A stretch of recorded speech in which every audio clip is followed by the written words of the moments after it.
This week's Parsha Reeh tells of the Mesit, the person who secretly tries to incite another person to worship any other power other than God. Moshe emphatically says that we must root out this evil and not just ignore what this person is trying to do.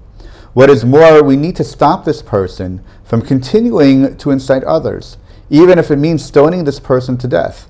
Moshe then ends off the paragraph saying, "All Israel shall hear and shall fear, and shall not do any more wickedness such as this in your midst." I can understand why we need to uproot this behavior from amongst the people. But for what purpose does Moshe add in that all Israel shall hear and shall fear?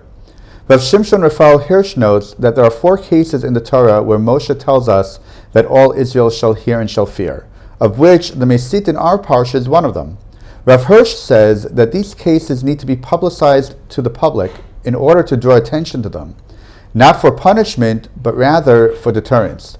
These cases were just too easy to happen. By drawing attention to an actual case, hopefully it will make people aware of what could happen, and through their awareness, prevent these cases from even occurring. In other words, forewarned is forearmed. Similar to Rav Hirsch, the Netziv also understands that Moshe's addition of all Israel shall hear and shall fear is meant to be a case of deterrence. However, he holds that the intended audience here is not meant to be the regular person, but is in fact meant to be a special warning to the Torah scholar. Torah scholars need to be extra careful since they are in a position of trust and influence. If a Torah scholar would become unscrupulous, they could easily manipulate other people into doing things that they would not ordinarily do, even convincing a person that worshiping other gods is acceptable.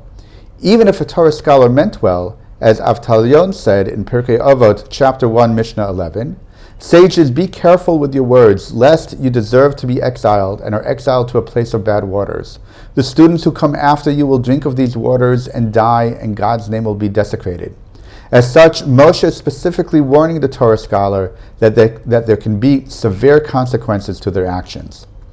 Perhaps we can say that all Israel shall hear and shall fear is not meant to act as a deterrence, nor meant to witness punishment, nor even meant to be a warning against those who become corrupt.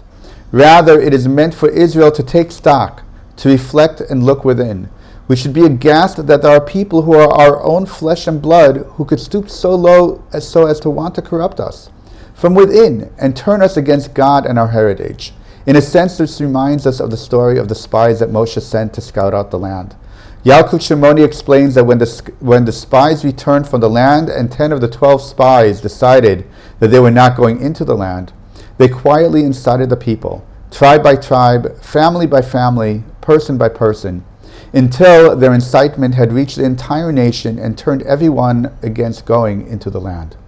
Moshe is warning Israel that incitement needs to be uprooted at its source and to be taken care of immediately. Otherwise, it too can fester and turn into an open rebellion against God. When all Israel shall hear and shall fear, they'll be aware of what is happening. And instead of following the 10 spies against God, they can act as Yehoshua and Kalev and remain steadfast and loyal to God and His Torah. Shabbat Shalom.